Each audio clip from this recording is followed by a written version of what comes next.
Alrighty, ladies and gentlemen. Let's try to have a little bit of fun while I'm on a break. We're going to try to do a 2-hour extreme. We're going to try to learn how to play a game, and I'm going to bring you along that adventure. And I thank you guys for sticking around if you want to. Yeah, I got Sir Jeffrey out today. I gotta make sure he gets some human lovin's, and I kind of changed up his stuff a little bit up in here, and trying to get it up to temp. I got about another 30 minutes before I can stick him in. I might be able to stick him in there a little sooner, but you know, been cleaning the house all day, so you might hear my washing machine and my dishwasher going off in the background.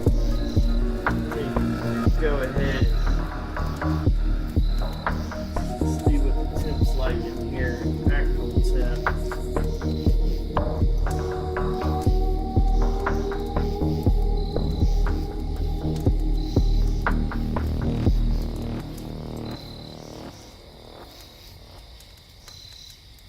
It's actually not too bad, so let's go ahead and get him in there. See everybody. Sir Jeffrey is a member of the family. I got a snake, I got a dog. Next thing you know, somebody's gonna want a hamster.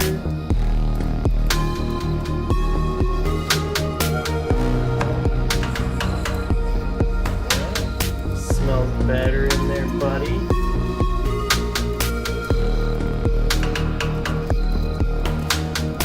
He is gonna hate his new place for like a week.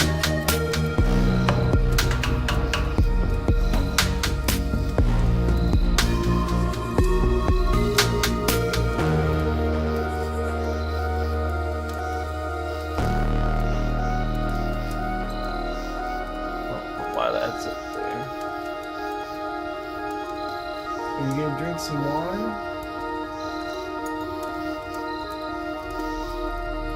I'm sorry guys, if he drinks water, this is cool as hell.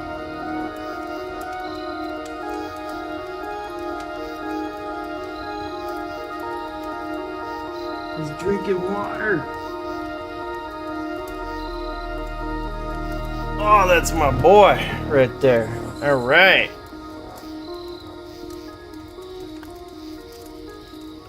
Let's not mess up the hairdo too much. Alright, let's get the game a-rolling and going.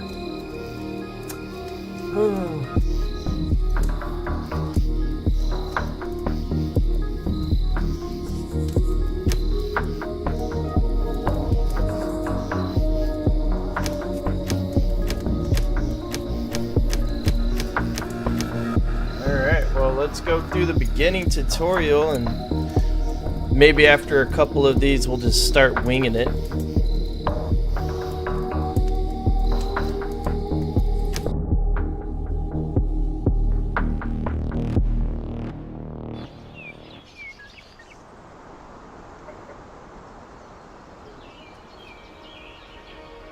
Took my dog to go get groomed today. We finally left the end zone. Just look at this beautiful scenery. It's marvelous. Even though it's a bit different from what we had pictured, we were able to secure a few basic resources and are storing them in our bus.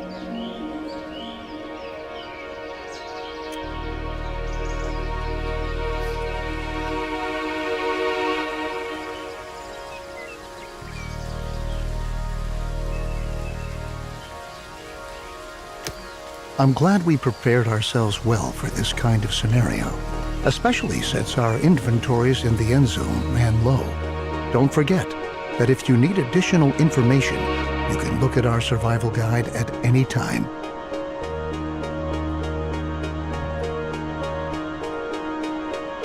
Okay, it's kind of like that other game I played,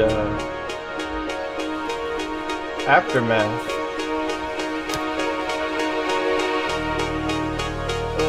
Hold on.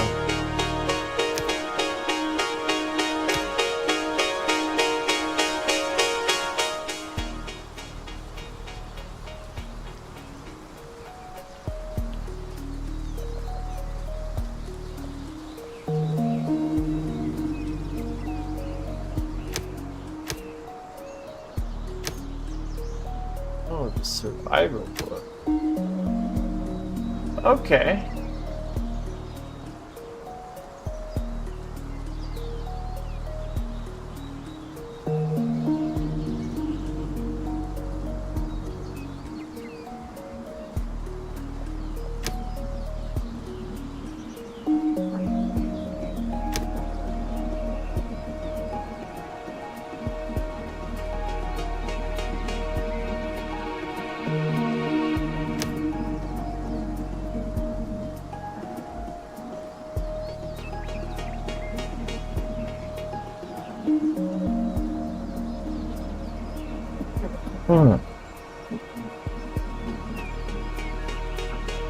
Copy. Well done. Everything you need to know should be right here. I think the time has come for us to at last build ourselves a new home here.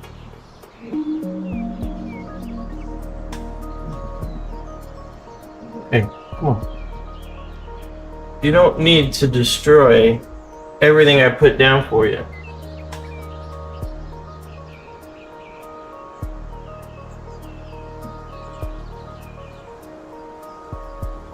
I think I need to give the little guy a bath at some point. Okay. Everything you need should be right here. I think it's time to come. Okay.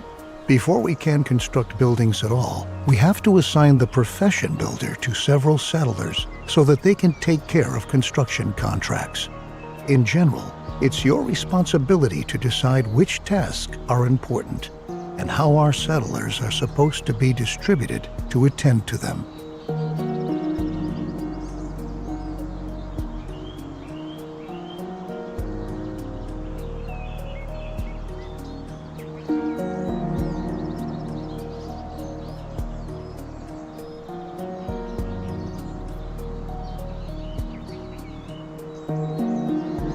I'll probably end up feeding him later too.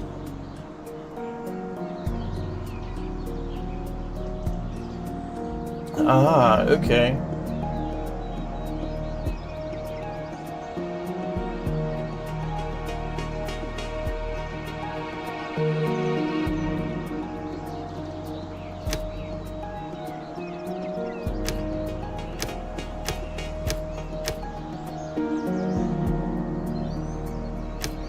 All right. Your builders will be ready as soon as construction contracts have been issued. It's time to start focusing on our key and most basic need, water. The first thing we ought to do is to establish a working water supply. So we'll move on to our first construction contract. Place You want to lay build a down jetty right by there? a lake in the vicinity of your town center. Okay, water supply. We'll move our first construction place. Built a jetty by the lake. Okay.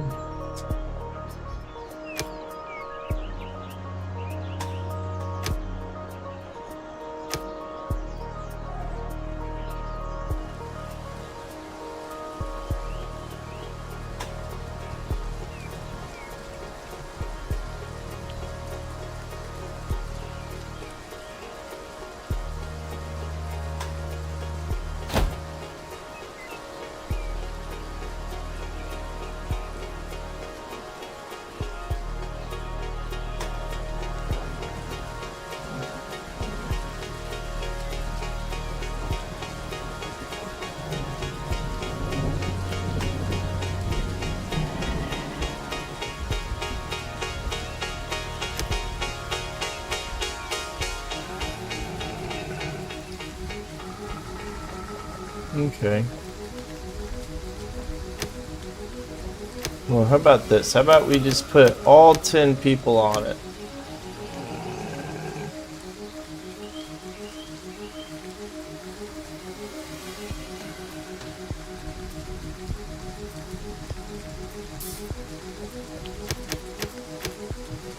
Okay, so you can only put 3. Gay. Like, why would I only want 3 people? We can get this done built now. You know, but I get it. Everything takes time.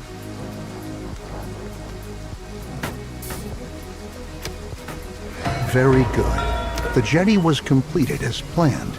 Now we have a place where we can collect water. There are other possibilities to gather water too, but the jetty is the simplest and most cost-effective method.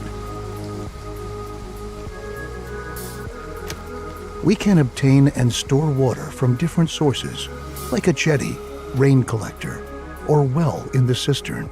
The cistern should always be in close proximity to a water source so that our water carriers don't have to walk too far.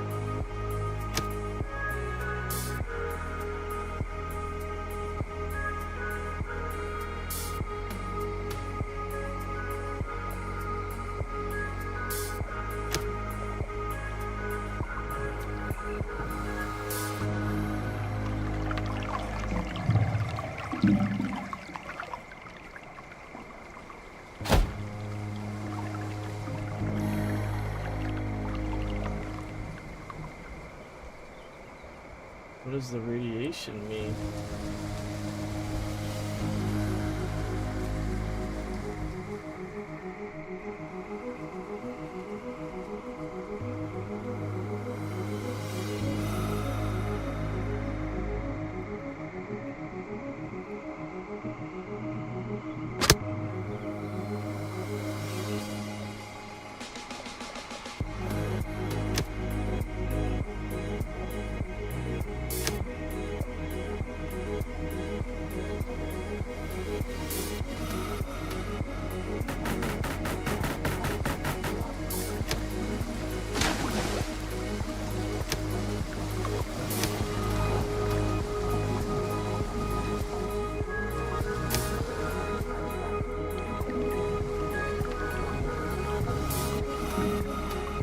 Okay, I'm kind of seeing something here.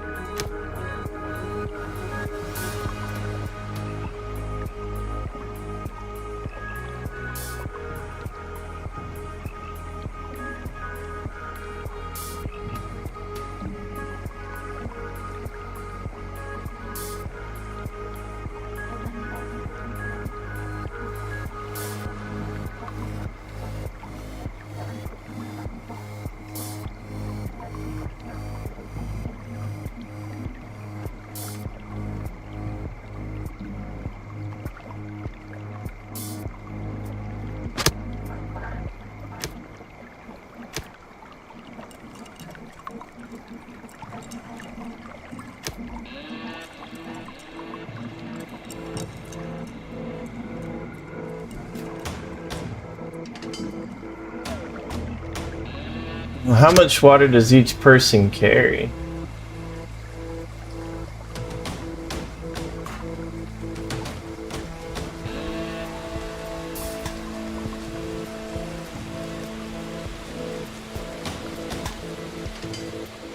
Great.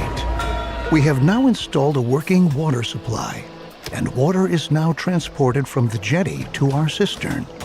Consider hiring more water carriers if you don't have enough settlers available. You can never have enough water in storage. Now we should focus on food production. It's important to ensure the supply right from the start. A gatherer's cabin, a hunting lodge, or a fishing hut can directly remedy the situation. I suggest starting with a fishing hut, since we're already located near a lake.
Good work. We've now taken care of our basic supply via food and water.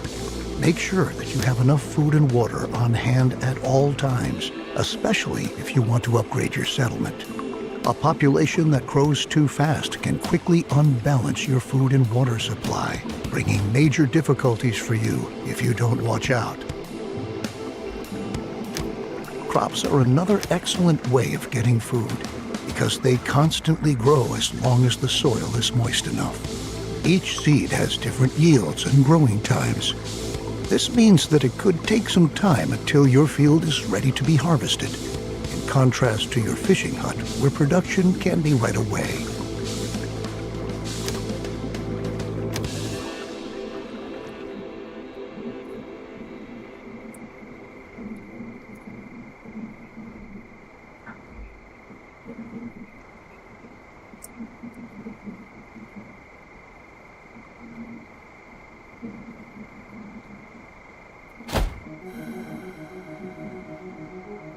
So what's up with that shit right there?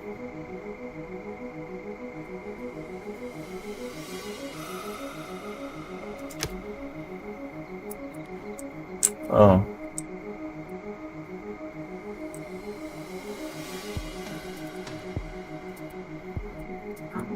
Well, I definitely don't want to build a farm over there, but...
Okay, hold up.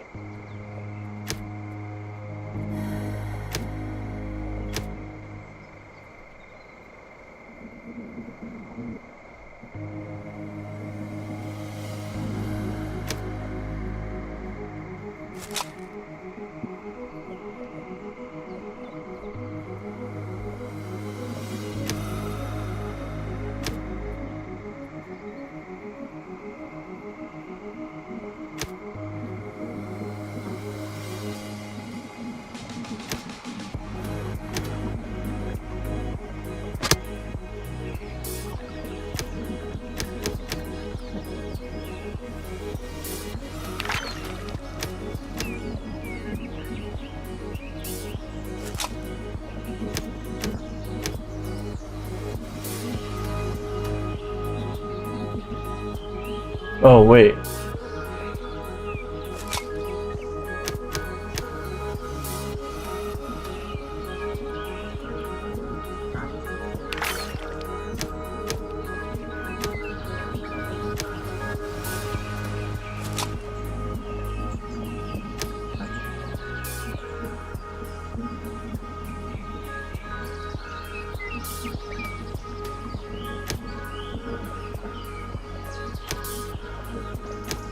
Looks good.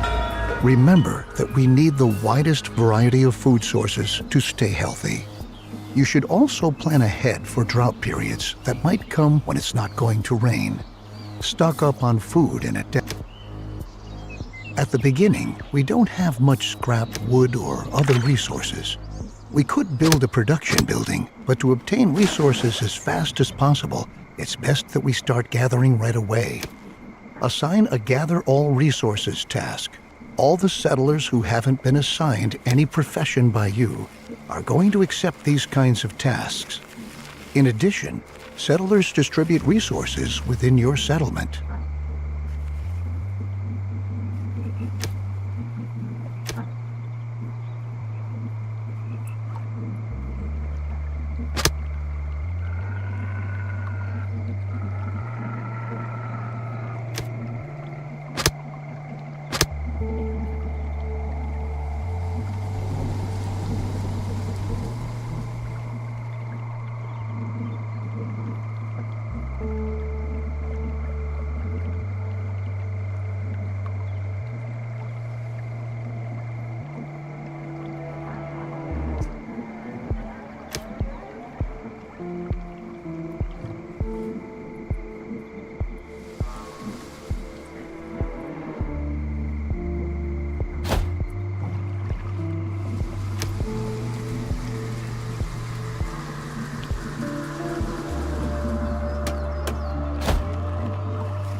Since we now own plenty of resources, we can start to build a real production building.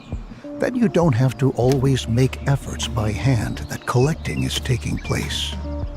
Production buildings are not only easier to manage, they are also distinctly more effective than simple tasks. Don't place production buildings too far away from your settlement. You'll be able to change their working area at any time later on. Right on. The best thing for us to do now is to build a forester's lodge to automate our supply of wood and make it more effective at the same time. Foresters are not only able to chop down trees, they reforest areas with trees as well.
Good job. You might want to change this building's working area later on to tell your workers where they should get their wood from. Ah, and for your information, if you want, you can also tell your forester's lodge that they only ought to attend to reforesting an area in order to create a lush, green forest which generations to come can use. Very good. Now we ought to take care of collecting scrap. Scrap is one of the most valuable resources because the quantities present are limited, and we can recover other resources from scrap. Unlike the task we just had, the scrap yard allows larger quantities of existing scrap to be dismantled than with ruins or wrecks.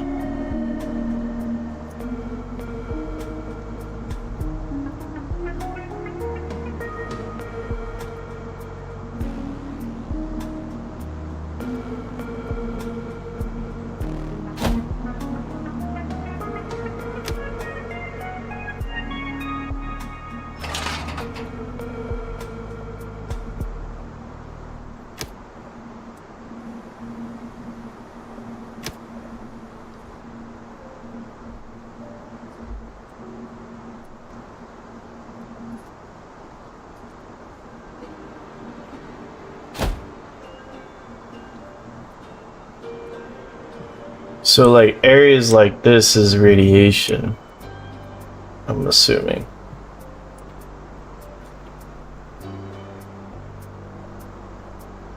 Water, food, wood, scrap, tools, radiation protection, medication, clothing, metal, plastic, electronics, and coal.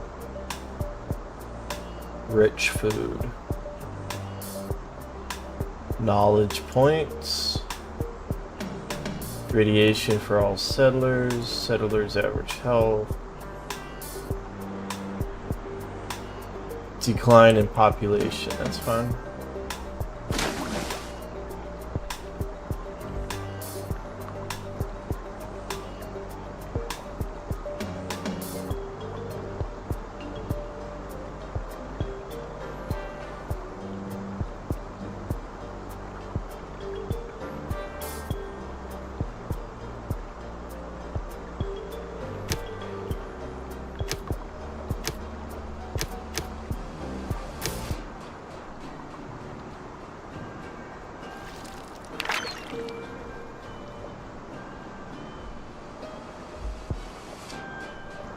So wait a minute, how do I know how much water I can hold? Because this says I can do a lot. So what's with the product? Okay, so storage capacity running low. Do I need to build a...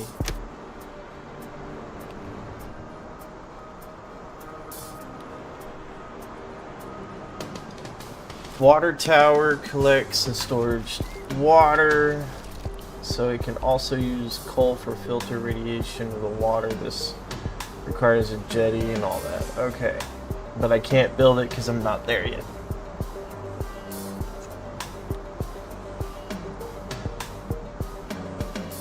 Oh, I can only hold 2,000. Okay.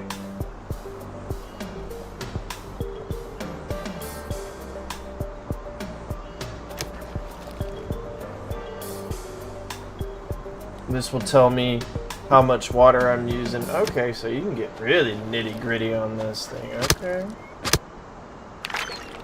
How much food can we actually hold then?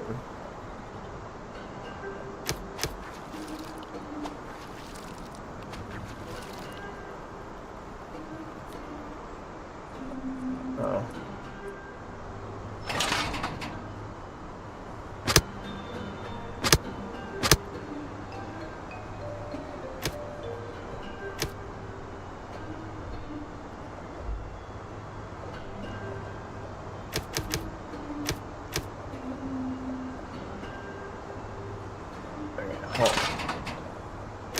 Great. You can change the working area for the scrapyard, too. We can recycle scrap into 4 additional resources: cloth, metal, plastic, and electronics. We'll do that shortly, but for now we ought to take care of your settlers' needs first. Our people want a place to sleep and live.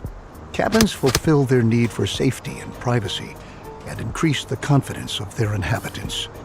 In other words, building cabins increases their willingness to start families and reproduce, if you know what I mean.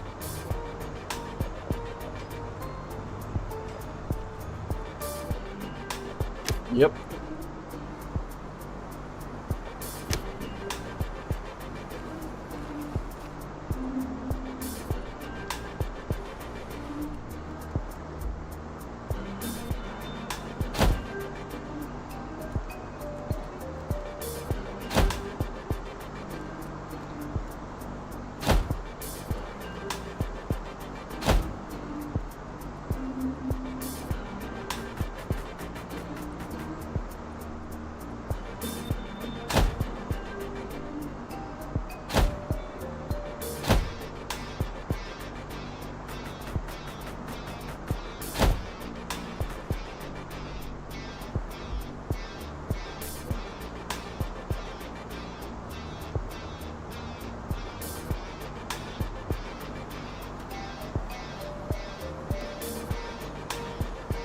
got some nice music to it.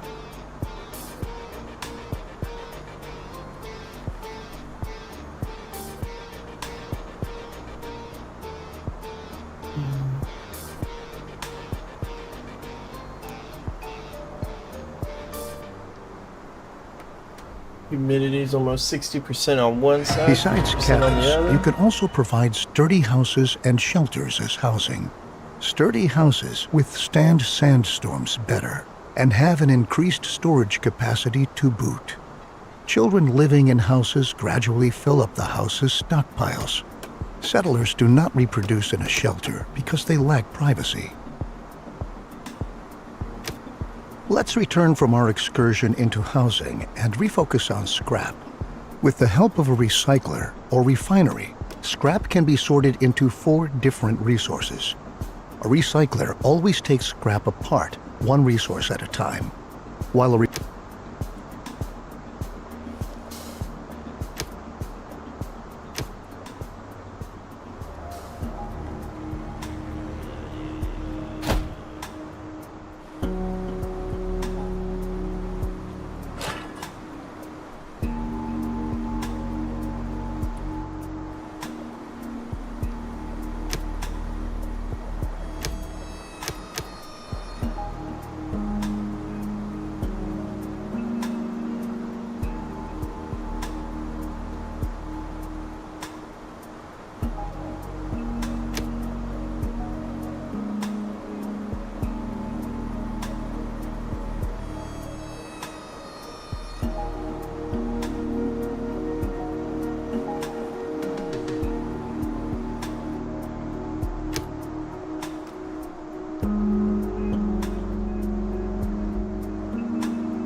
That's cool. And this, like, I like how this tells you where everybody's at.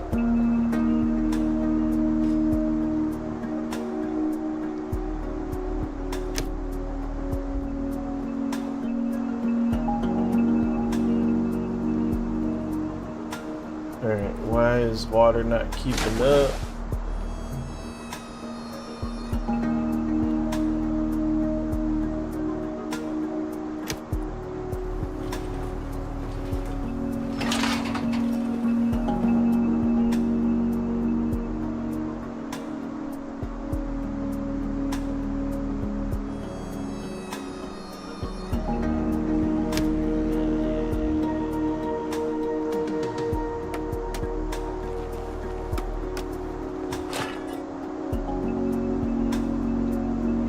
You can instruct your recycler to produce a different resource at a time. It's important that you focus on the resources you really need, at least in the beginning. Cloth and metal look like good options if you want to equip us with protective clothing and tools. Happy settlers are industrious settlers. That's why we ought to look after our people and protect them against the surroundings and dangers, like radiation.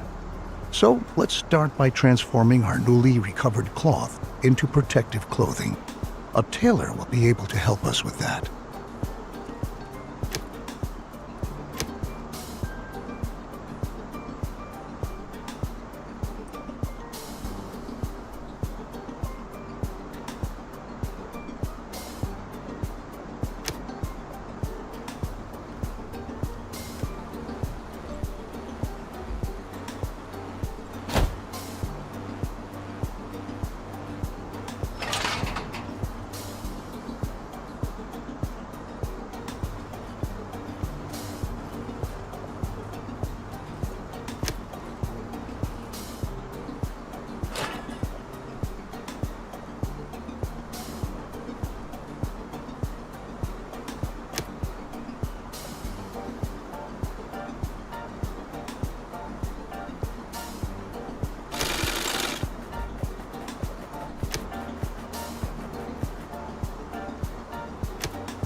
We categorize environmental radiation into 4 levels: no radiation, low level, medium level, and high level radiation. The radiation changes constantly and is influenced by weather and contaminated rain.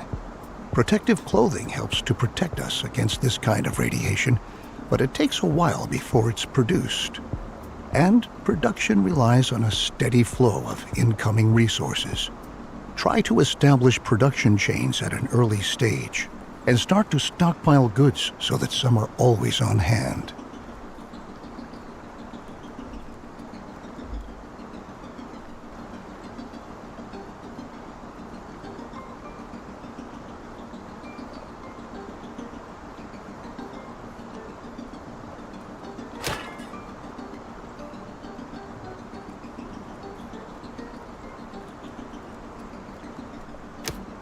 The tools we brought along from the Endzone are slowly but surely running out. So now, let's focus on manufacturing new tools. The tools will help us to work effectively. We'll need metal for that, so we'll prepare for production by building another recycler, which we'll commission to recover metal from scrap. After that, we'll need a workshop to enable the manufacturing of brand new tools.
Oh, okay. No, okay, it's shared information. Okay.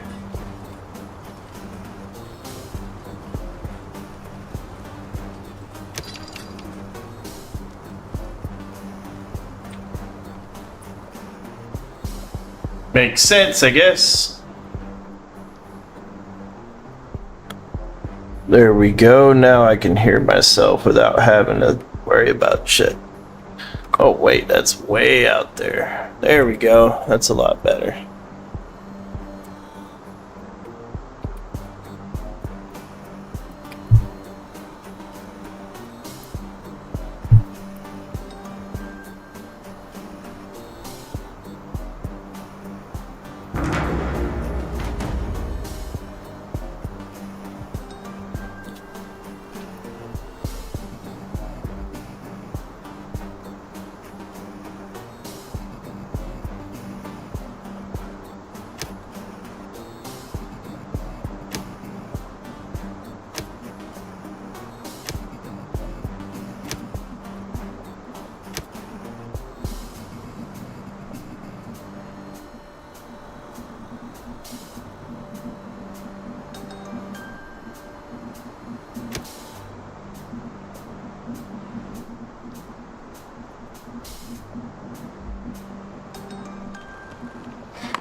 With our lovely new tools, we are now prepared to work effectively.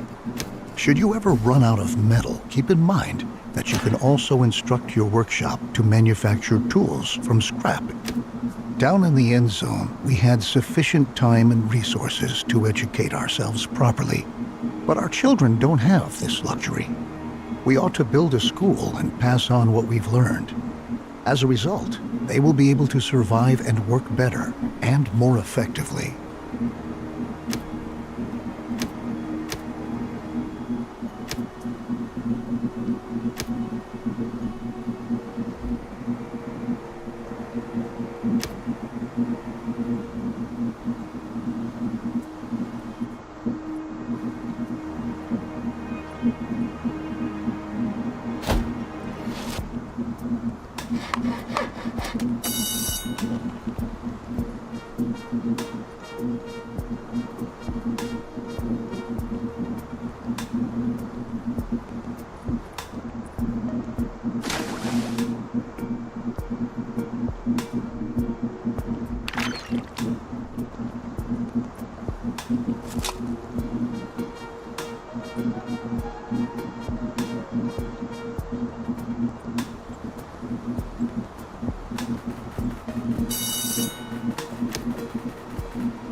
Perfect.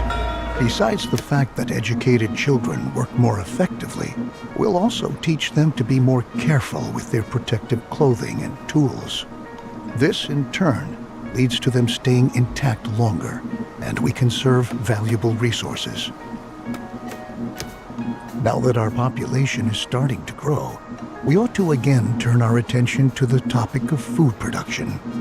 We are already accumulating.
Here's my thing now.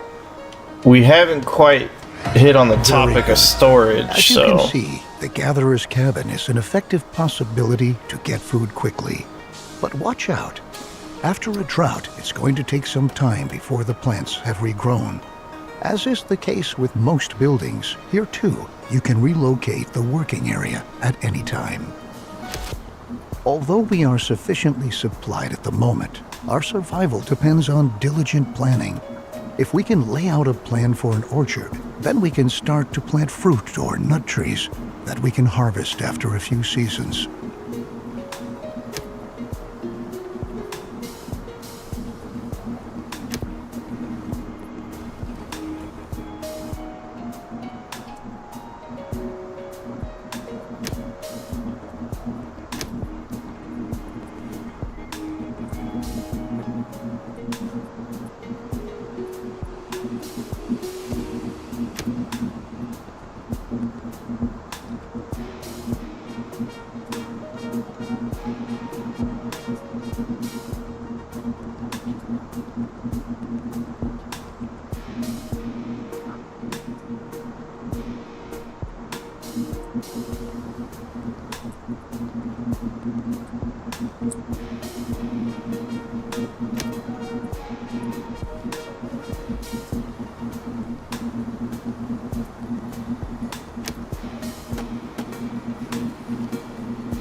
The orchard has been laid out, and the trees are already beginning to grow. Similar to crops for farming, trees need some time until they are fully grown. But once they have grown, they can be harvested again and again until they have to be newly planted.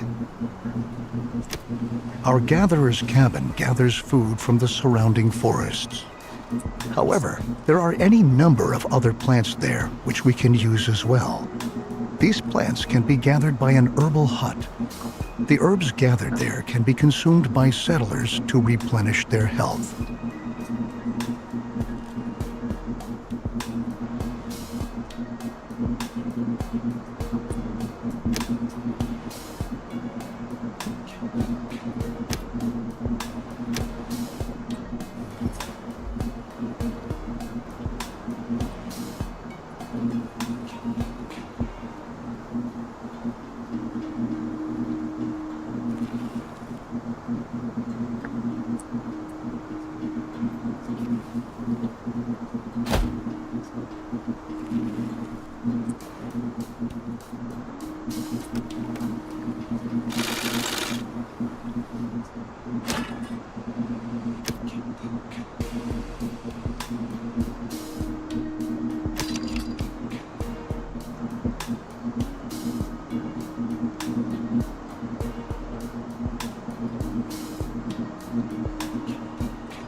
Well done. We can equally utilize the gathered herbs to convert them into medicine later on.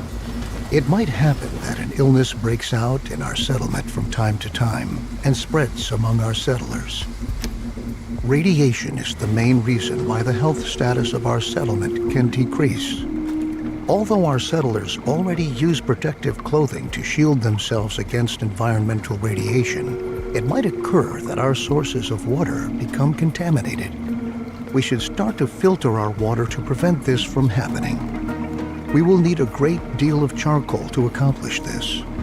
The charcoal kiln will burn wood to produce charcoal.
Great. We can use the charcoal in conjunction with a filtration system to purify our water. Unfortunately, our cistern is not able to do this. Only the water tower has the necessary equipment for this capability. It would be a disgrace if we had to demolish our trusted cistern just to erect a water tower in its place. What we ought to do instead is upgrade the cistern itself.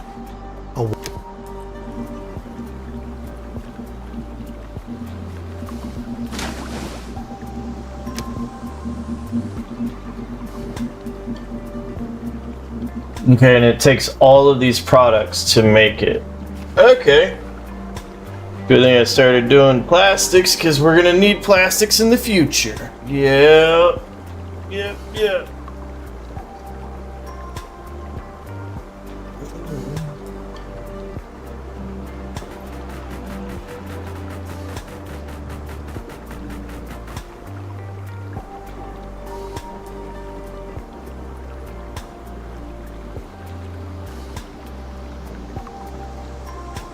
I think that looks a lot better than what it used to. And now he can't really get into certain crevices. Except for whatever this is.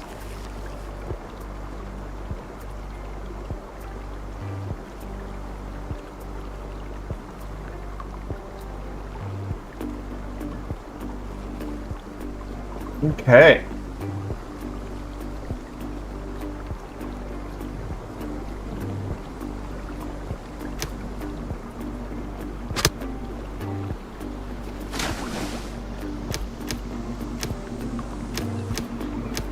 Our new water tower is up and ready for action. Good work. Filtering the water is an important next step because clean drinking water is a key mainstay of any stable society. Let's begin with filtering our water. To save on charcoal, we ought to ensure that at least a little bit of water not contaminated by radiation is being stored in our water tower. Water gained from a well is never contaminated by radiation, so it suggests itself for that purpose. Then we can use the remaining charcoal to produce better protective clothing.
Well, let's put this on pause then.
Alright, so I lost 4 people?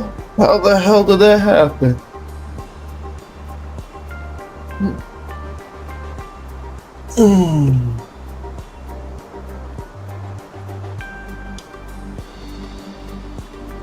I lost 5 people, what, to old age?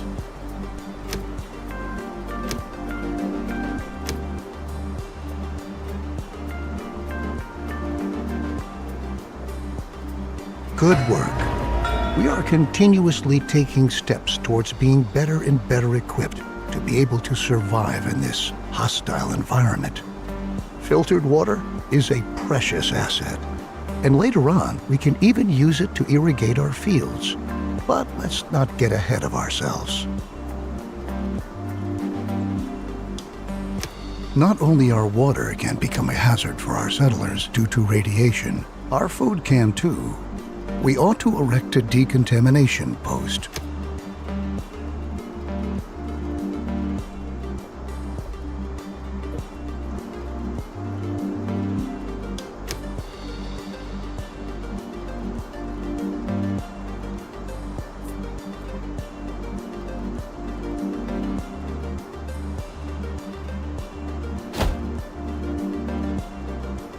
Yeah, that probably gonna look right on the whole scale, grand scale of things.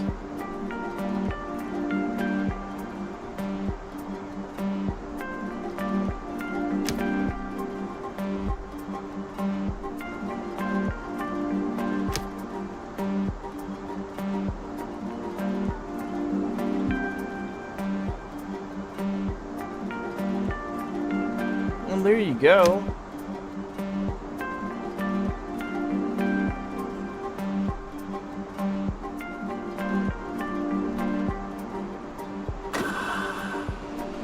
Very good.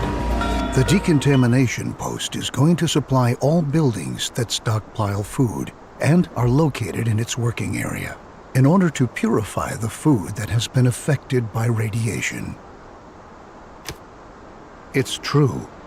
We should never forget that even when we optimally prepare and protect ourselves, we're still going to lose friends and members of our family time and again.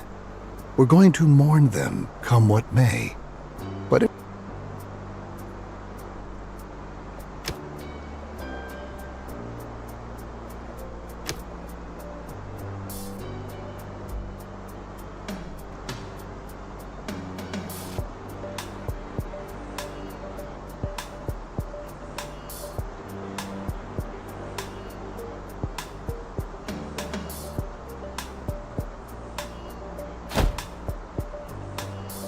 Jesus.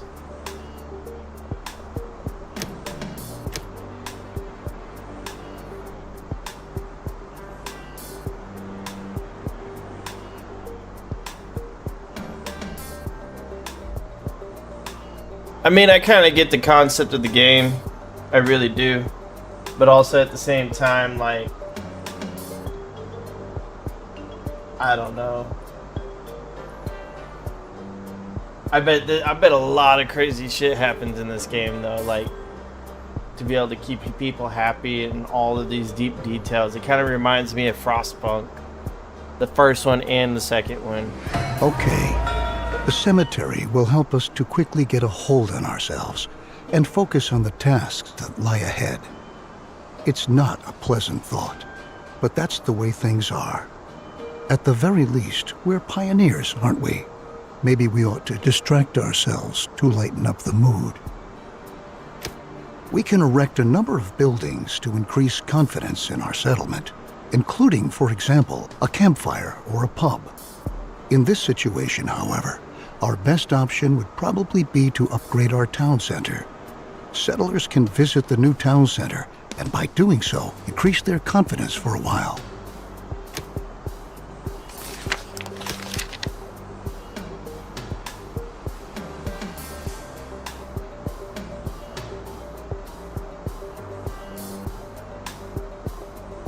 I definitely got the wood. Very good. The new town center not only gives us more storage space, at the same time, it functions just like a campfire too. Settlers can visit the new town center, and by doing so, increase their confidence for a while. Now that we have made efforts to ensure the spiritual well-being of our settlers, we ought to attend to their physical health as well. Our settlers can get sick from time to time. Settlers who have become infected with a disease can die from it if they're not treated.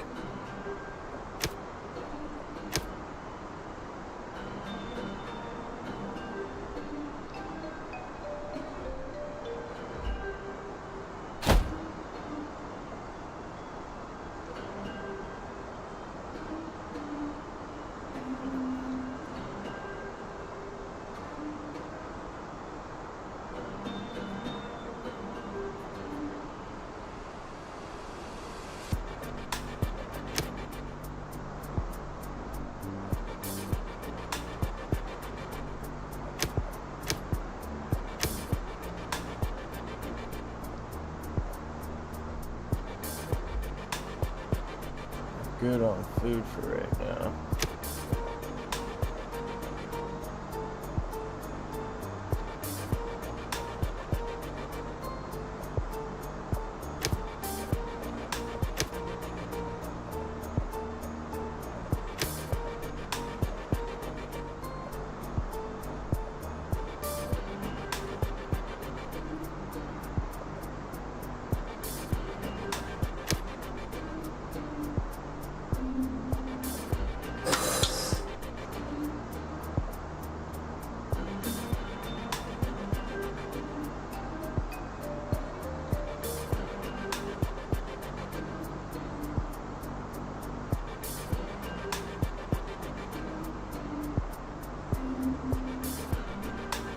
With this step, we have ensured the survival of the settlement for a while. Very good work. Since more and more children are being born these days, we should start to plan for the long term. While cabins are a good way to get settlers to start a family, they only provide limited space. This can quickly lead to people having to live on the street. Allow me to suggest to you that cabins be provided only in a very targeted manner in order to control the population growth of your settlement. Nothing is worse than not having enough resources to provide for everyone. We ought to build a shelter to be able to provide other inhabitants with a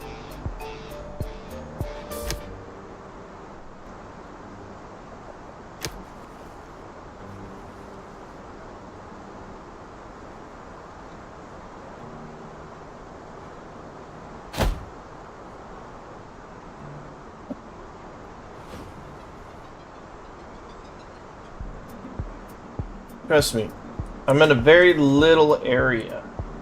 I'm gonna keep you as compact as possible so you fuckers don't fuck shit up. Now, when I'm playing the real game, or when I'm not doing tutorial, I mean, don't get me wrong, I might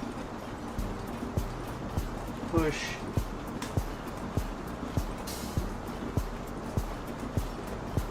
for a little something more. Very good. You know, kind of Remember spread it out. that when children grow up, they're going to leave their parents' house and look around for a new place to live. I've already pointed out to you that it could become very dangerous if we were to run out of food at some point. Since a lot of people are going to be living in the new shelter, we ought to provide them with access to food in their vicinity.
Well.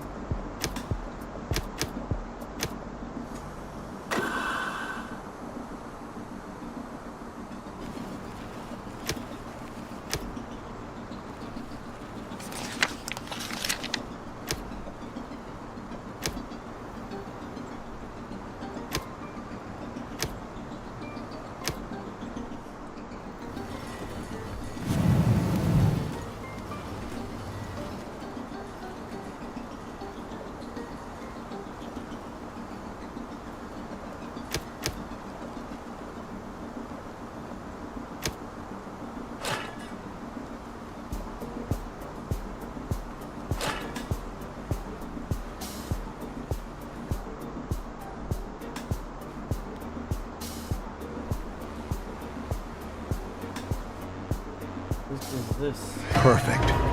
The hunting lodge equally provides us directly with food, but it functions somewhat irregularly because it relies on wildlife in the surrounding area. Nevertheless, it can be indispensable during a drought because however, wild animals can not only be shot, they can be captured too. When a wild animal has been captured, it can be brought to a pasture and served there as livestock. In order to capture wild animals, you have to instruct your hunter to do this. You also ought to set up a pasture and assign a herder.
Alright, BRB people.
Alright.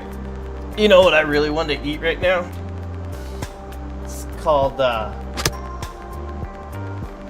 somebody died? That's strange.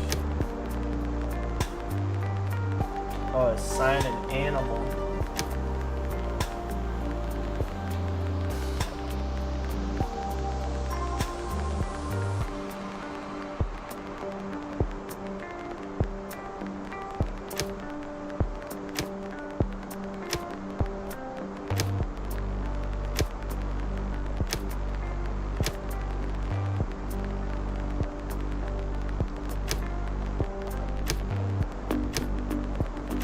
Animals captured by a hunter are brought to a pasture where they are tended to and cared for by herders. Some animals produce resources such as milk or eggs. Other animals can only be slaughtered to eat. You ought to find out for yourself which type of animal brings you which benefit. On each pasture, you can choose which type of animal ought to be kept there. You must provide water for the animals you keep on your pasture. This enables them to survive and reproduce. When enough animals are fully grown, the herder will start to slaughter them. If you don't want animals to be slaughtered, now your herders know how they ought to handle the animals. And now that you've already captured several animals, don't forget to instruct your hunters to hunt animals again in the future so that they can continue to gather and provide food. Interesting.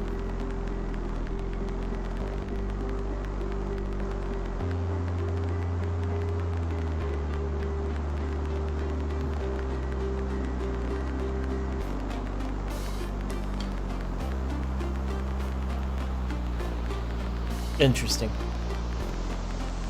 With our increased production, our stockpile is going to run out soon. The supply routes for our production buildings are getting longer and longer too. To tackle these problems, you ought to build a temporary storeroom and have roads laid out.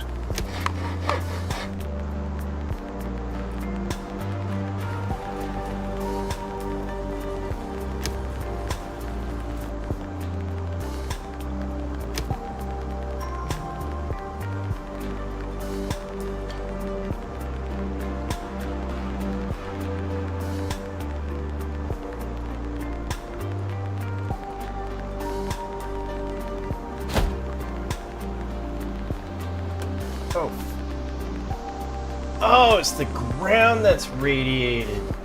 Oh, that makes so fucking sense.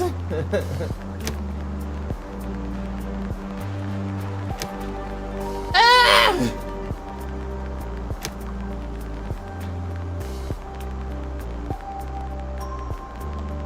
So, obviously, next time don't have these two buildings right here next to homes, you know. But you know what? It's the fucking apocalypse. You're not supposed to be happy with where you live. You have to make do. You gotta fucking figure out how the future's gonna be. Like, come the fuck on.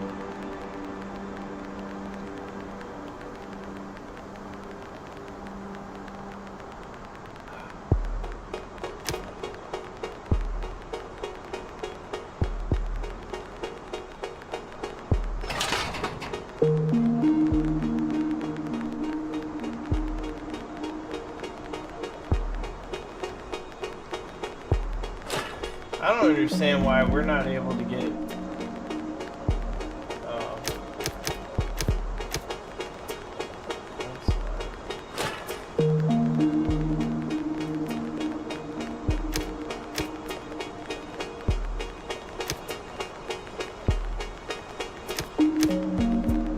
Jesus. There you go.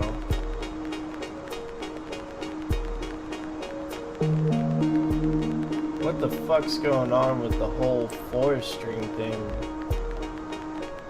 Did my game just crash? No? Because we're not even running max. Like, I could push this so much harder to make this look so much better.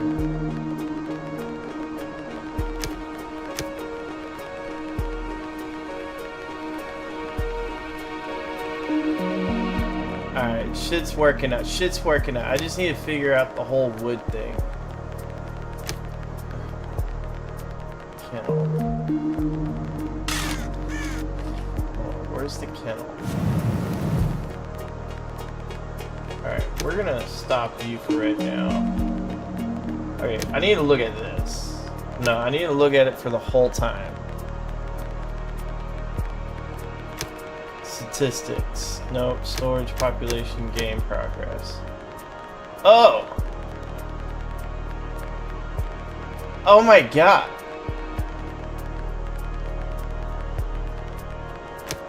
That's a lot of that's a lot.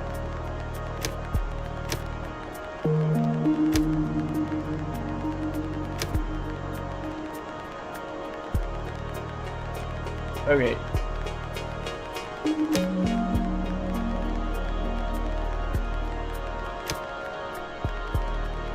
Hold on. What's going on? I need to find out where am I...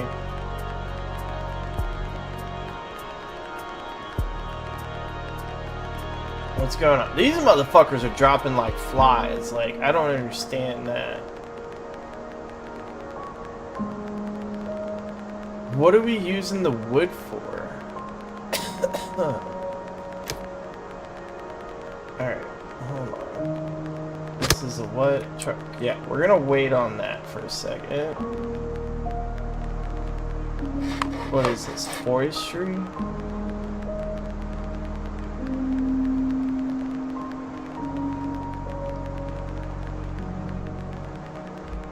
So, how about we just cut down for right now? Because we ain't getting shit. What's our max here? Okay, these don't tell us our max.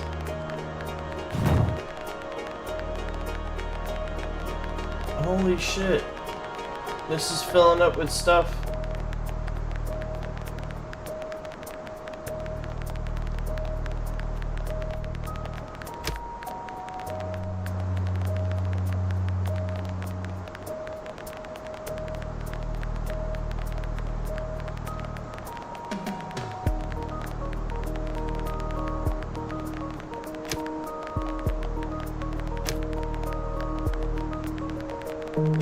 Oh, and I can select.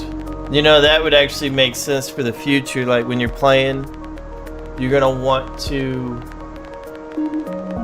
put like one of these houses next to the scrap or next to forestry and scrap and make it to where only those two things can do that.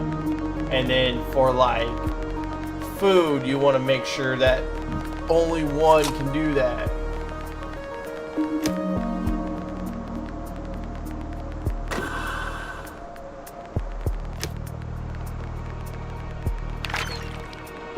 Like, okay, we don't have a problem with food or water, that's for damn sure.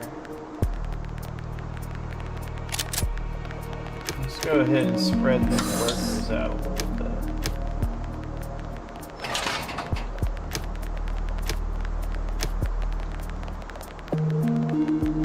Alright, we're just gonna pause that for a second. Yeah, pause that.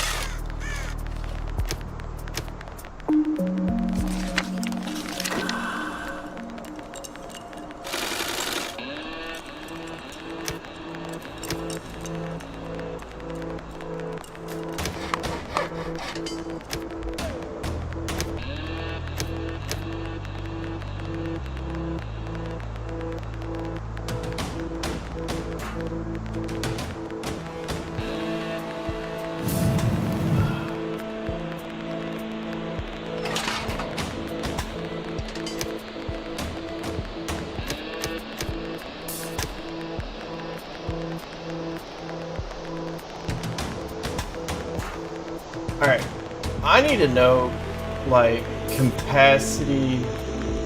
Alright, we got more than enough medication, so let's put a fucking halt on that shit.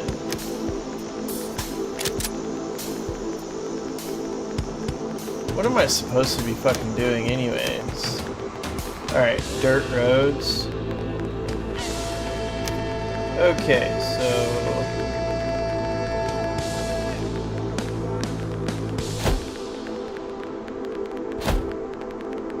Good. Temporary storerooms increase your settlement's general storage capacity. Place them in a targeted manner in order to shorten the routes for goods between your production buildings. Roads are equally a great benefit because settlers moving on roads can go distinctly faster than on a normal supporting surface.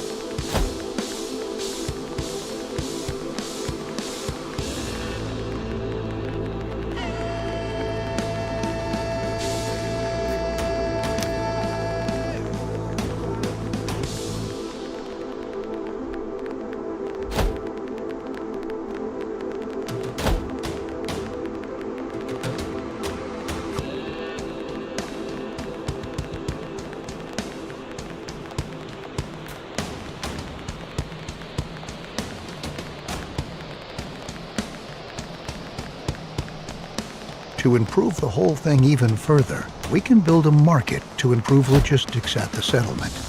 Besides being an enormous stockpile for resources that is even able to store water, the market is responsible for distributing resources within your settlement. What's more, it also increases your settlers' confidence.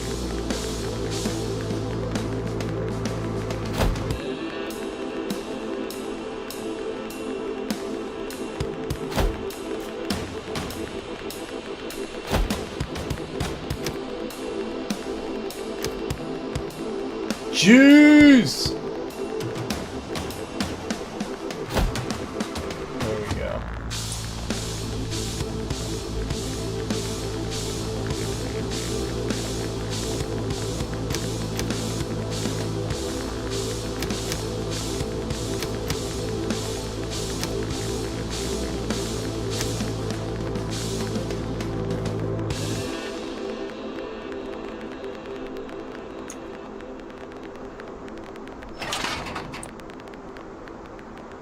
Yeah, I couldn't even put it here because I was wanting to stick it here, but I got all this scrap here. I want it all. Holy crap.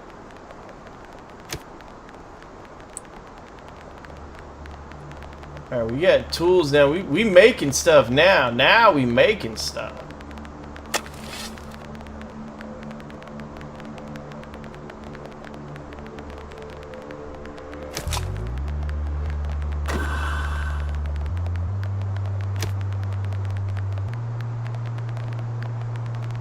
Need coal. Oh!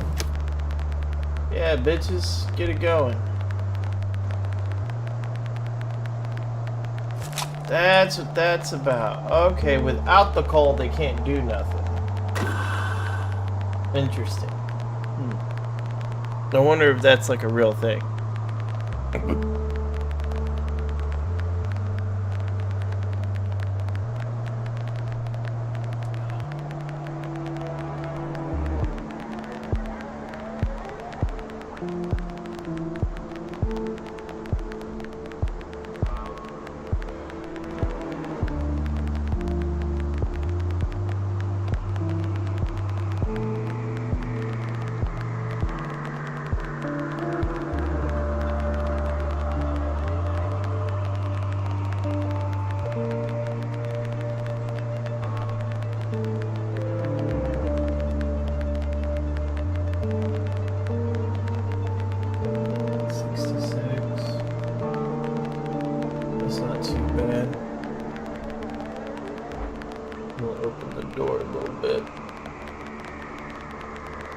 There we go. Now we're mass producing coal.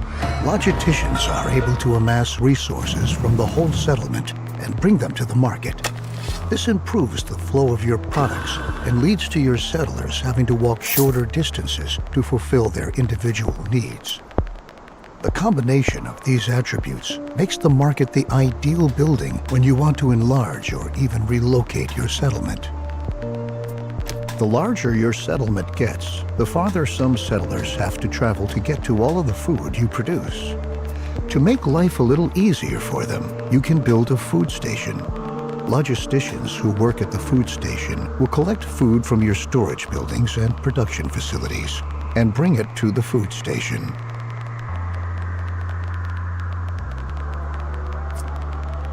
Man, they made this super complicated because none of that. I mean, like, in reality, yeah, I get it.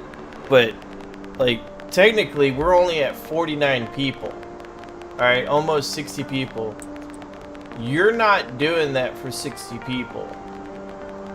You're going to have your central location of where people live and stay and do what they need to do. It might be like, you might have like an encampment of 10 in a rectangle or a square, just so that you have like, you know, your officers that do certain things, or if you know, the way you set up your real village, you know. But at the same time, like, everything's going to be built slowly and, you know, through time. So like, this kills me.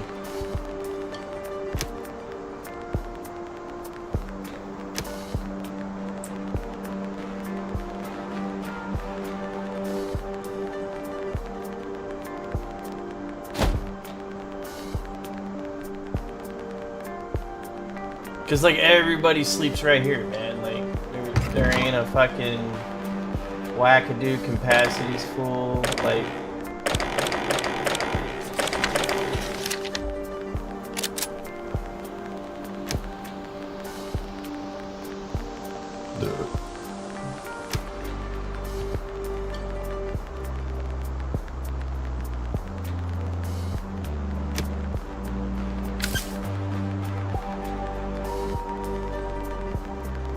I mean, I like the way they're teaching me how to do everything, but you literally, we went so far to make my fishing obsolete. We haven't hit a winter season, so I don't even know how that's gonna go. Season 51. There's no way we went through 51 different seasons already. So winter's not really a big deal at this moment. With the new food station, your settlers are now able to supply themselves with food directly on site. If your settlement is supposed to grow even further, you can think about whether you want to provide additional food stations. Distributing food at your settlement is going to prove to be extremely practical. However, your settlers not only need food to survive, they need water too. To be able to distribute water in a targeted manner, you can build a water point.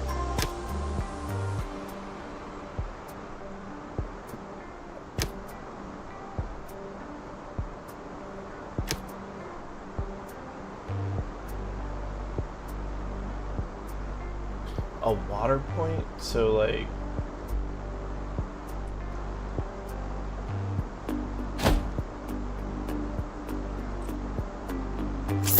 and then I need another person here.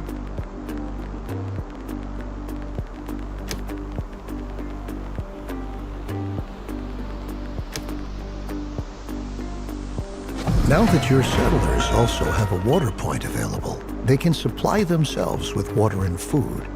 Similar to how it's done at the food stations, this enables you to precisely control at which places your settlers are able to attend to their needs.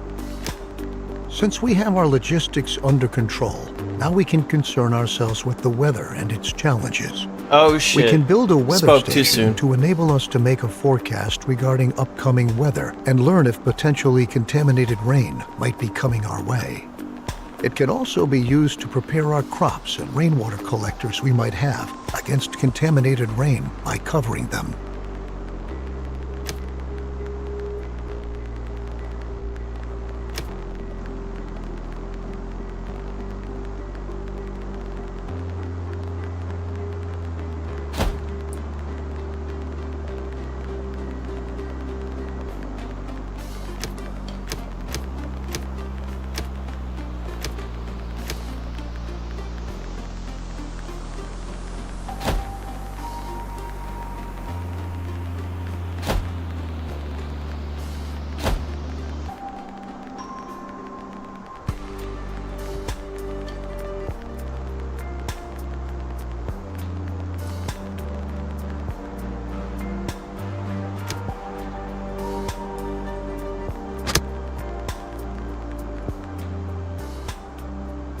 So see, instead of having buildings around it, but then again,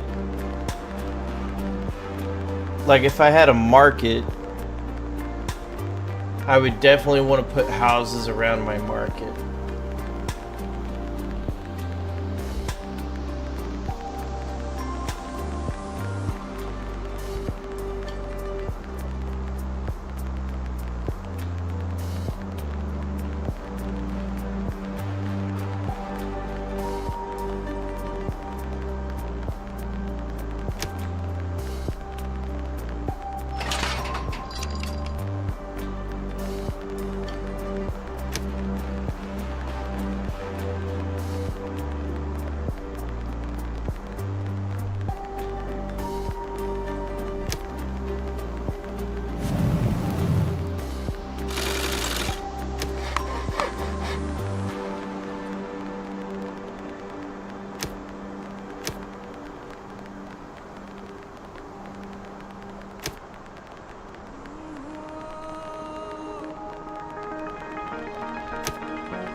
Did all three of my construction workers die at the same time? That's hilarious.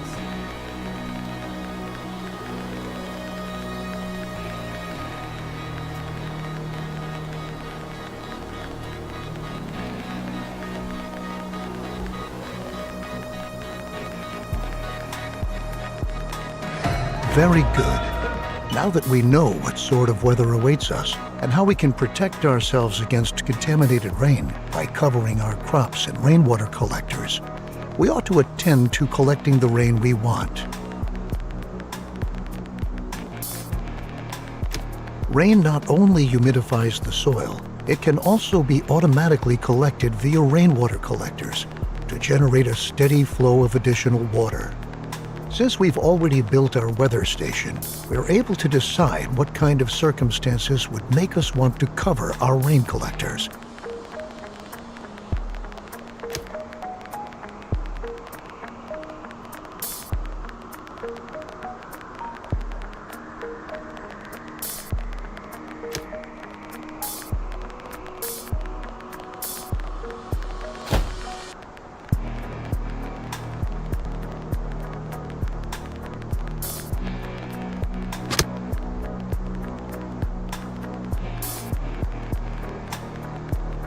Never forget that our settlers might get sick if we distribute water contaminated with radiation at our settlement, even if they're wearing protective clothing.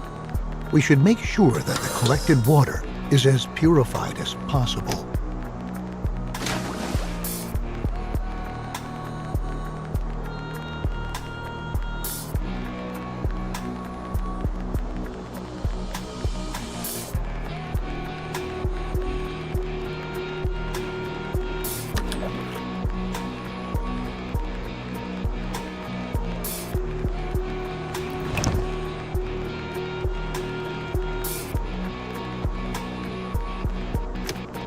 We can have our crops covered to shield our seedlings against radiation. But once they've been covered, naturally they won't be irrigated with rain anymore. To rectify this problem, we can build an irrigation plant that is able to artificially regulate soil humidification. Place this building with care, because it is only going to irrigate the soil within its impact radius.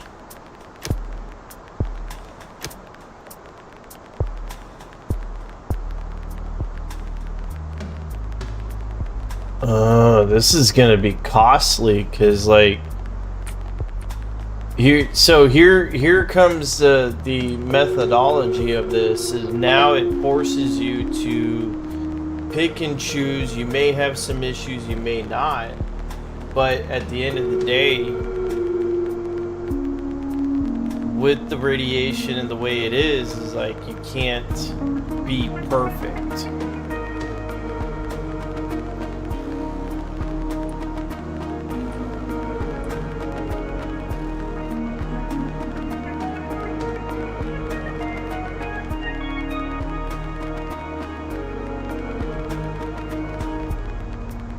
And you see the way I built it, what I should have done, and I know this is still tutorial, but like in the future when I actually start doing, because I'm not gonna lie, I think we should do probably a Thursday afternoon or just maybe a Sunday evening when I'm not working, and do some episodes to where we're like, okay, let's go as far as we can, let's just build and build and build, and let's see if I can survive, get up to like 1,000 people, you know what I'm saying?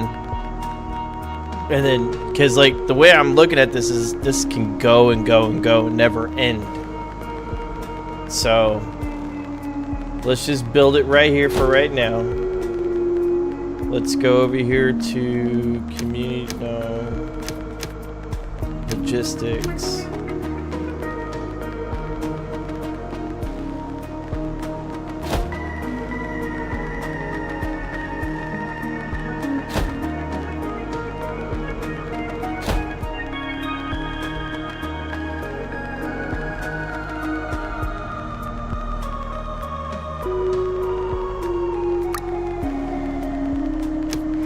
Fabulous. As long as our irrigation plant is supplied with filtered water, it is able to neutralize a possible contamination of the soil due to radiation. But watch out. When water contaminated with radiation is fed into the system, this can lead to precisely the opposite. And the irrigation plant itself may possibly cause radioactive pollution of its surrounding area.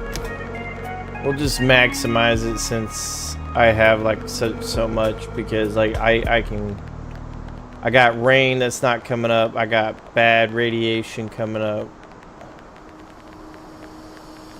I got heavy, holy fuck dude. Alright, let's do low for right now because we don't need to worry about it.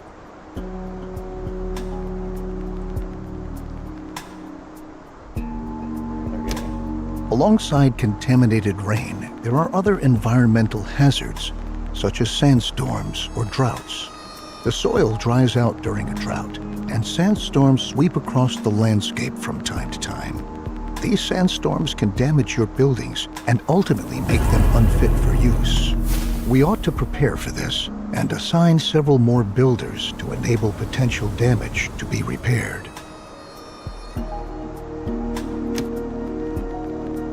I need more people though.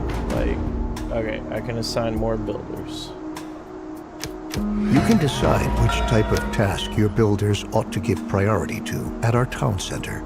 You can instruct them to merely repair buildings, to erect new buildings, or to do both at the same time. This enables you to react quickly in crisis situations.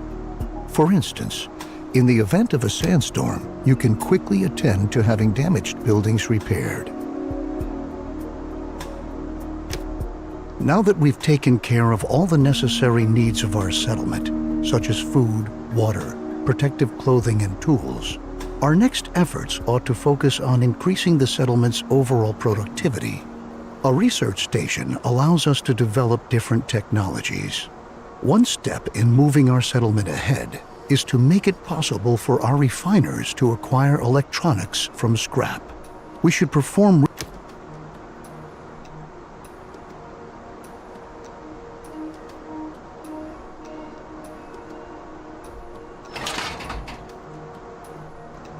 Alright. So, ow! Ugh, that hurt. Okay, so what we need to do is find a new production area for all this. So let's go over here.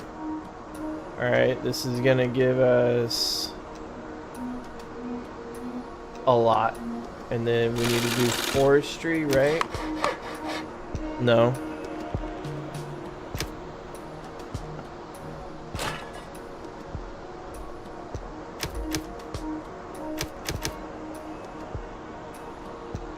So I can see, I need to know how much storage we have, because then I would put everything on a certain level, and then as products are being made, I can lower those levels because the products are going to be made to make, which would, yeah. It's stressing me out already. Okay. So what I need to do is research station.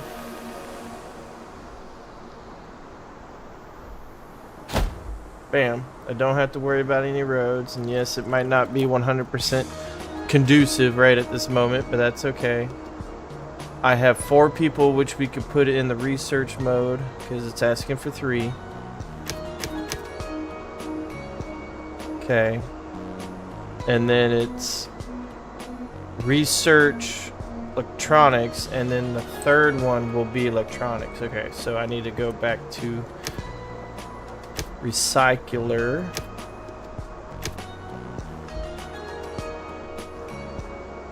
And we'll put it this one over here, which nah, we'll put it over here.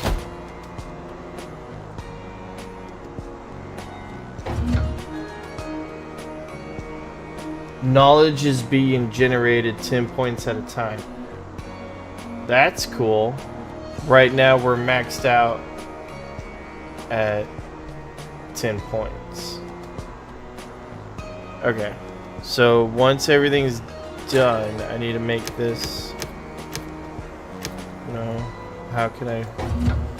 Okay, so open research window.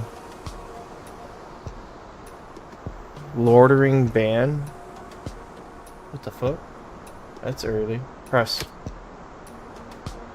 Okay.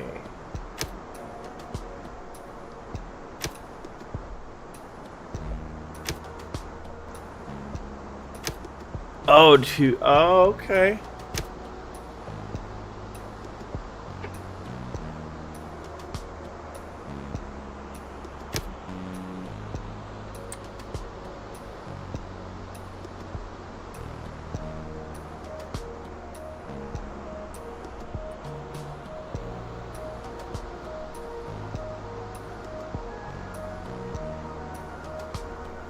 So 3.2 seasons is how long it's gonna take to get that. But I need 150 wood and 150 scrap to do it. Interesting. Yeah, because I have nobody to run that. So we're gonna just pause that.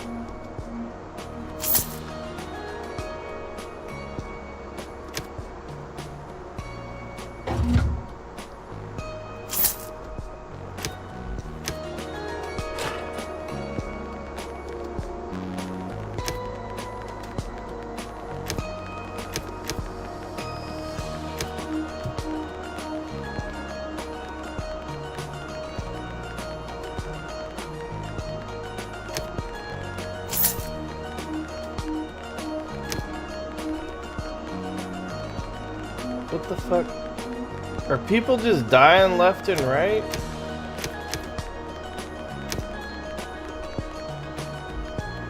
Why must you die? Why?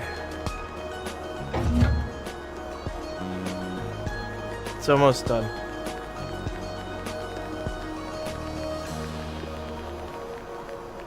So I really need to keep an eye on my population, boost it by allowing certain things to happen and not allowing other things to happen.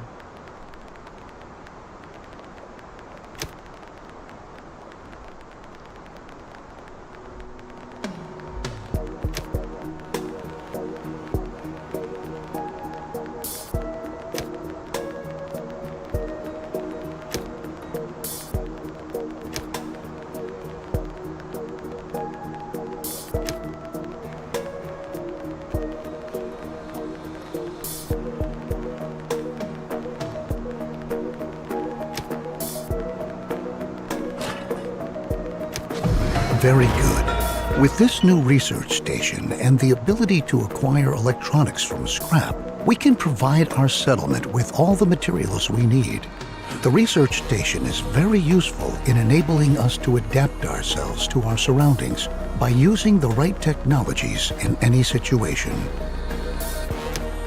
Down in the Endzone, we dealt with the concept of a solar collector. This solar collector is able to collect sunlight and convert it into electricity. We wanted to try out whether our idea works and build a solar collector.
The solar collector produces energy by capturing sunlight and feeding this energy into a grid. The solar collector also gives us all the relevant information we need to keep an eye on our settlement's power consumption. Each of your buildings automatically hook up to this power grid when you set up an electric power pole within the building's range. Buildings supplied with electricity work distinctly, more effectively, and produce faster as a result. What's more, housing supplied with electricity increases the confidence of the settlers who use it.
What does red mean? Blackout?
Fantastic. I can only picture how our ancestors must have felt with their almost infinite supply of energy. However, you ought to constantly keep an eye on your power consumption to avoid outages.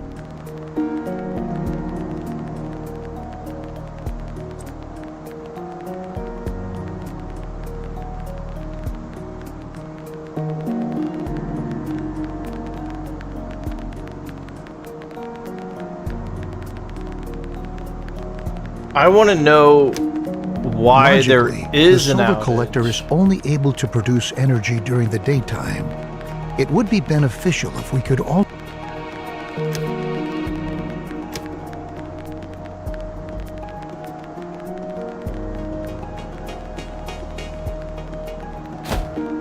No.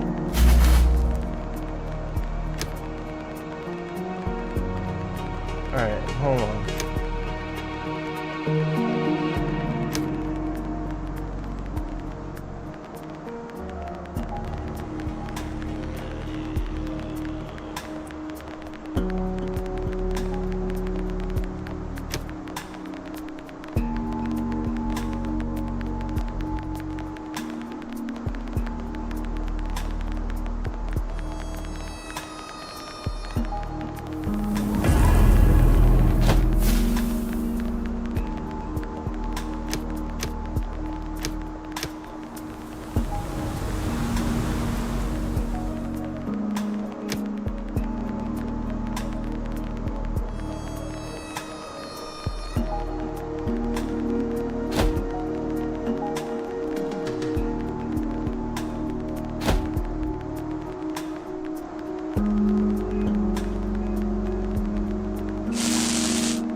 I would have never built this one yet.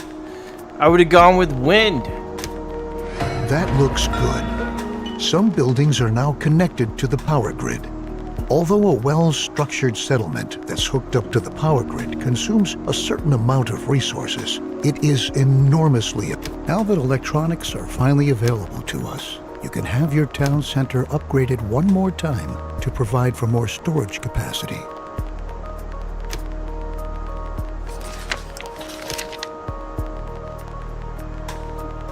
Very good. The additional storage capacity is going to be very useful. With the settlement producing on a stable scale, we can now focus on exploring our surroundings. Though we heard a bunch of stories in the Endzone, now we can explore the ruins our ancestors left behind firsthand to find treasure and resources. Let's build an expedition station.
Yeah? Alright, well, let me finish this and we'll go. Okay? Okay?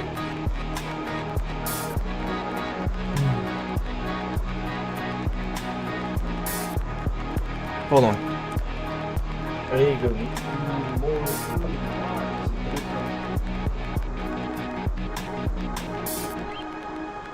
Well done. Assign settlers to be scouts and prepare expedition rations.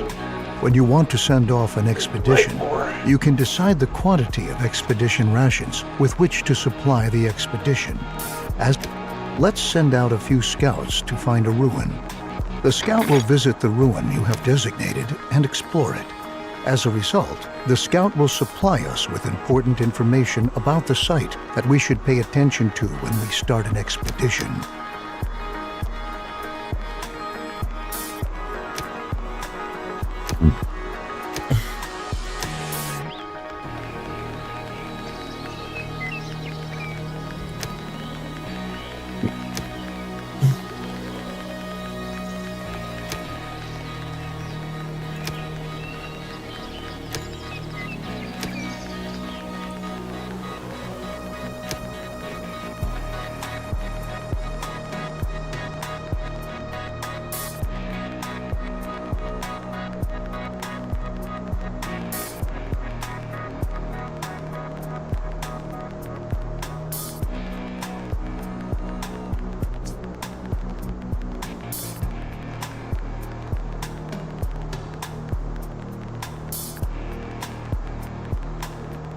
Our scout has returned and brought along a variety of useful information.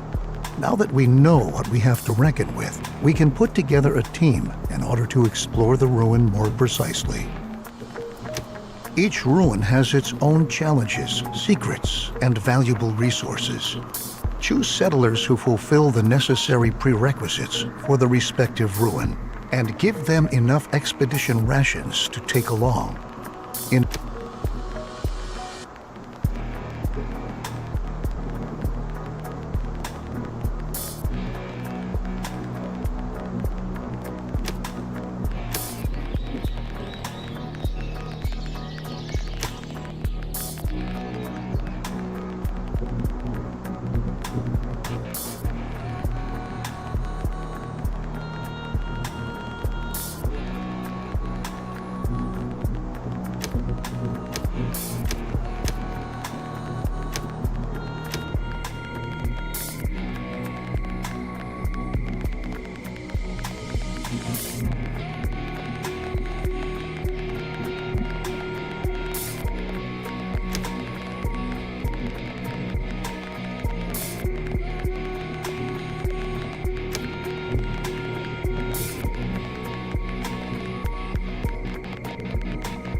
Now that you've commissioned the expedition, it's now in preparation stage.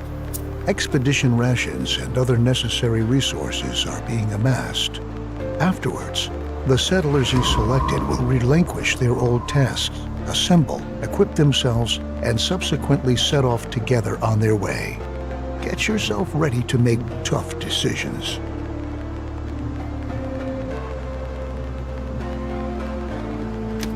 Good news. Your expedition has finally reached its destination. Now it's all up to you. Contact them and listen to what they have to say to you. Make wise decisions and guide the settlers through the ruin with meticulous care.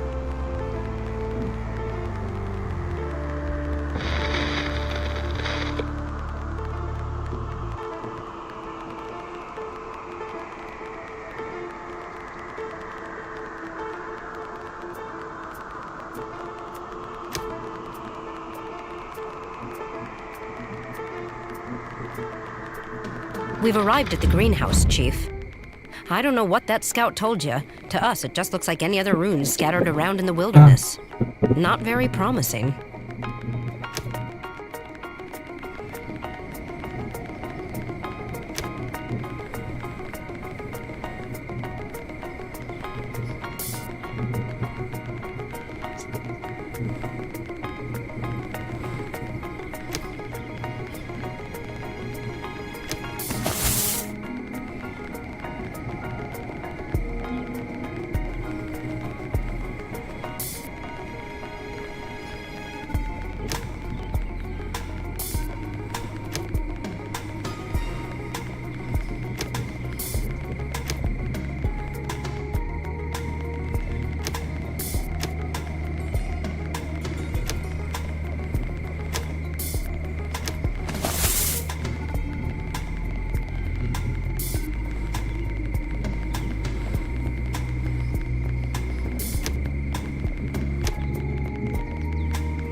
Well done. Your decisions during an expedition are decisive for its success.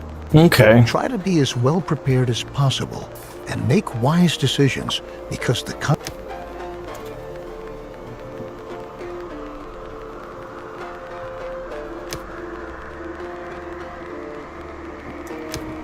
In this view, you see which cabins and shelters have been placed in attractive surroundings and which ones are in unattractive surroundings. If you want to make your settlers particularly happy, you should pay attention to providing them with attractive surroundings. To increase the attractiveness of a residential area, you can put up some decorations to beautify your settlement. Each decoration increases the attractiveness.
I just literally like fucked it all up.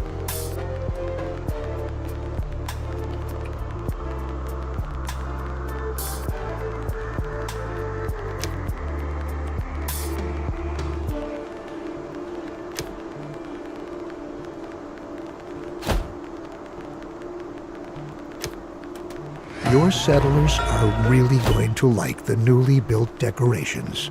This way, you can even manage to design a residential area attractively that's located near industrial buildings. And with sufficient time and energy, even create a settlement where all your settlers are glad to live in it. Although living in a pretty neighborhood isn't the only thing that interests your settlers, they want you to take care of their other needs as well. If you provide them with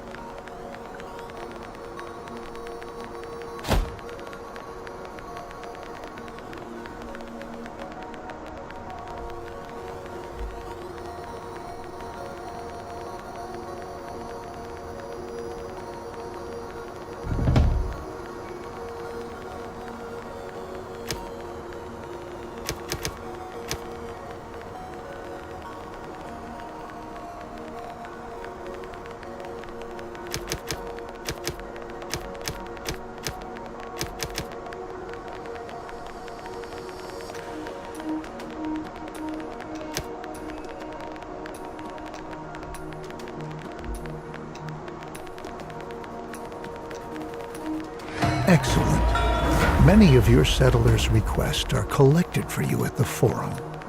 You ought to check every now and then whether you might be willing to agree to one of those wishes.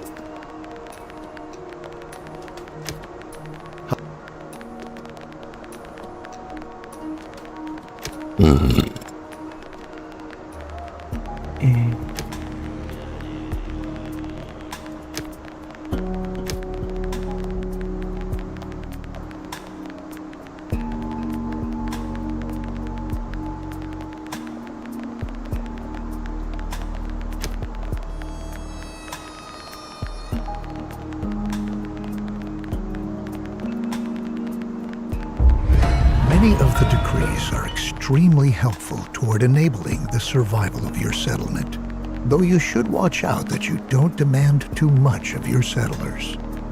If you ask too much of them, it can lead to discontentment spreading throughout your settlement. That's why you always ought to use caution.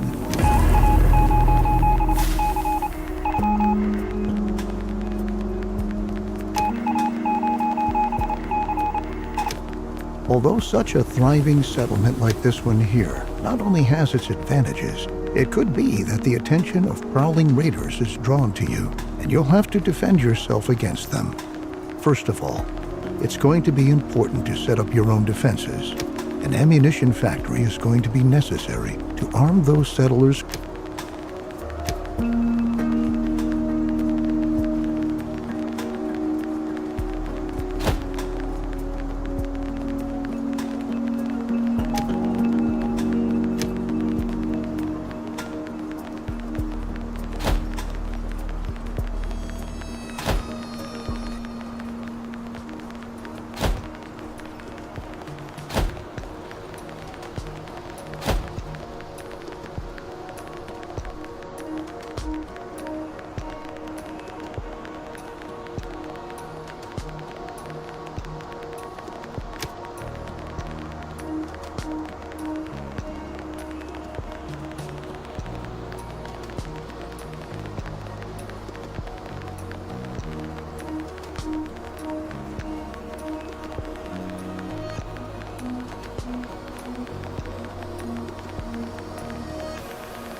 Very good. It's left up to you to decide whether you want to have your ammunition factory manufacture lethal or non-lethal ammunition.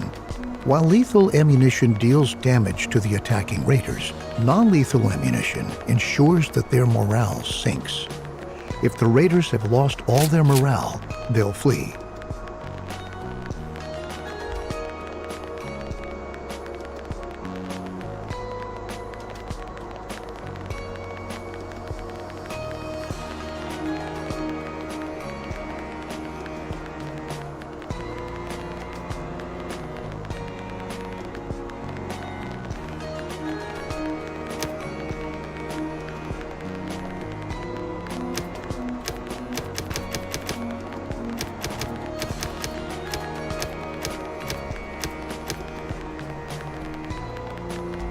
No matter what type of ammunition you want to have manufactured, one thing can't be missing.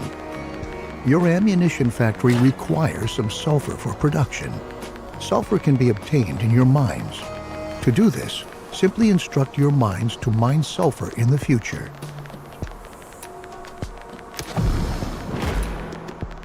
My mines?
Very good, old friend. Now the production of ammunition can get going full steam ahead.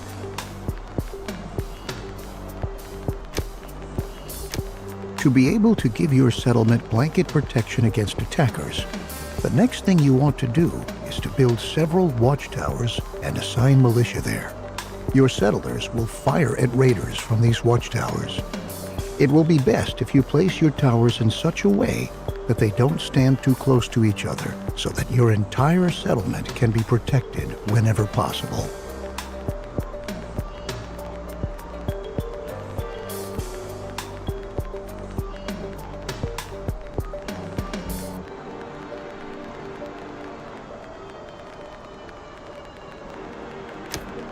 Alright, I think I'm going to save it right here.